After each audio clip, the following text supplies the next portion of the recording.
আপনারা যারা আপনাদের পেজে লাইভ করতেছেন তাদের জন্য একটা কথা আছে, সেটা আজকে ভিডিওতে বলবো যে লাইভ করলে কিন্তু এই জিনিসটা সবাই অবশ্যই করবেন যদি আপনাদের অনেক বড় বড় পেজ হয়ে থাকে। ঠিক আছে, তো চলুন বেশি কথা না বলে আমরা আমাদের ভিডিওটা শুরু করছি। হ্যালো এভরিওয়ান, আসসালামু আলাইকুম। কেমন আছেন আপনারা সবাই? আশা করি আপনারা সবাই ভালো আছেন, আল্লাহর রহমতে আমিও ভালো আছি। তো আজকে টপিকটা কি নিয়ে সেটা তো ফার্স্টই বললাম, যদি আপনাদের ভিডিওটা ভালো লেগে থাকে অবশ্যই ভিডিওটা শেয়ার দিবেন।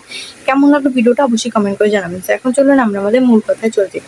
সো দেখেন, আপনাদের যাদের হচ্ছে ফেসবুক পেজে ধরেন যে আপনি লাইভ করছেন একদিন, ঠিক আছে, লাইভটা কিন্তু বর্তমানে আপনারা সবাই জানেন যে 1 মাস পরে এটা কিন্তু অটোমেটিক ডিলিট হয়ে যাবে। ফেসবুক কিন্তু লাইভটাকে 1 মাস পরে ডিলিট করে দেয়, ঠিক আছে। সো এখন 1 মাস পরে যখন একটা লাইভ ডিলিট হবে তখন কিন্তু আপনার কাছে ফেসবুক নোটিফিকেশন পাঠাবে। কিরকম নোটিফিকেশন পাঠাইতে পারে যে আপনার যদি লাইভটা ডাউনলোড করার দরকার হয় তাহলে আপনি ডাউনলোড করে রাখতে পারেন। কারণ অনেকে আছে যাদের হচ্ছে লাইভটা ইম্পর্টেন্ট, লাইভটা দরকার হয়, অনেক বড় বড় পেজ হয় যে স্টার সেন্টারদের লাইভ বিশেষ করে, তারা প্রচুর স্টার দেয়, প্রচুর স্টার নিয়ে তাদের লাইভ হয়। তো এইসব লাইভ কিন্তু তাদের জন্য ইম্পর্টেন্ট। তো এইসব লাইভগুলো যদি কেটে যায় তাইলে কিন্তু আসলেই খারাপ ব্যাপার। তারা চাইলে কিন্তু ওই ডাউনলোড অপশনে ক্লিক করে ডাউনলোড করে রাখতে পারবেন, ঠিক আছে। পরবর্তীতে কি হবে যে আপনার কোনো সমস্যা হবে না, আপনি ওখান থেকে সুন্দরভাবে আপনি চাইলে আপনার ভিউয়ারদের সাথে ওইগুলো আবার ছোট ছোট শর্ট আকারে শেয়ার করতে পারেন, রিলস আকারে শেয়ার করতে পারেন। তো আপনার জন্য ভালো না বলেন? আবার আপনি একটা লাইভ করলেন 30-40 মিনিটের, 1 ঘন্টার, তো আপনি 3 মিনিট 2 মিনিটের ভিডিও করে তারপর হচ্ছে আবার আপলোড দিতে পারেন ওটা কেটে কেটে, তাই না?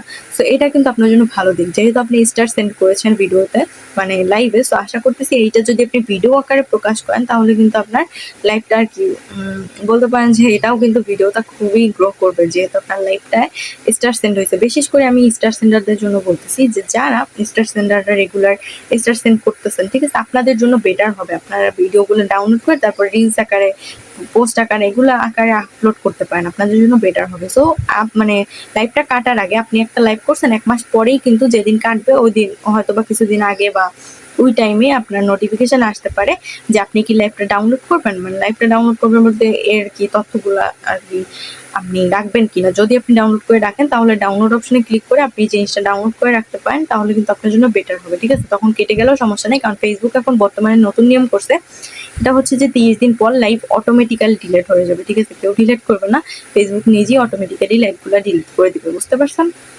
আর যারা যারা বড় ব্র্যান্ডকে প্রমোট করতেছেন লাইভ করে স্পন্সরশিপের মাধ্যমে, তারাও চাইলে এগুলো ডাউনলোড করে রাখতে পারেন, ঠিক আছে। পরবর্তীতে আপনারা কেটে কেটে শর্ট আকারে রিলস আকারে আপলোড দিতে পারেন।